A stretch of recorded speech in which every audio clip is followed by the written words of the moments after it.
He raised a donkey to the rooftop and lost his entire home trying to bring it back down. A man bought a donkey for the first time in his life. He was so delighted with his new animal that he took it up to the roof of his house.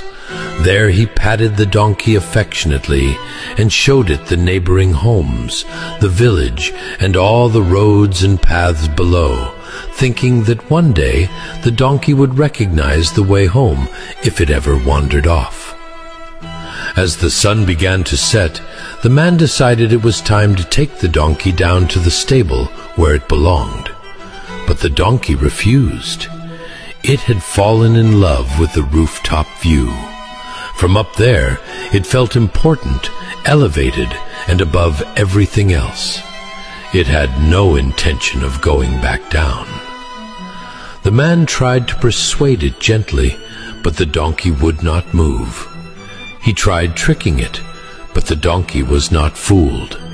He pulled with all his strength, but the donkey dug in its hooves and resisted even harder. Then the donkey began to kick and jump wildly. With every stomp, the wooden roof trembled. The entire house shook under the force of the animal's stubbornness. Realizing that the roof was about to collapse, the man rushed downstairs and hurried his wife and children out of the house. Moments later, the roof caved in. The walls crumbled. The house was destroyed, and the donkey was buried beneath the rubble. The man stood over the dead donkey and said, "The fault is not yours. Your true place was always in the stable. The fault is mine, because I lifted you to a place where you never belonged."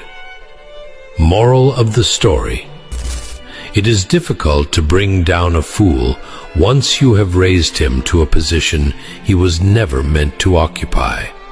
Sometimes the greatest damage is caused not by those who misuse power, but by those who put them there in the first place. The blame does not always belong to the one who acts foolishly. Often it belongs to the one who elevated them beyond their true capacity. Be careful who you elevate. Bringing them down may cost you everything. If this story taught you to be careful who you elevate, comment yes and share this with someone who needs this lesson.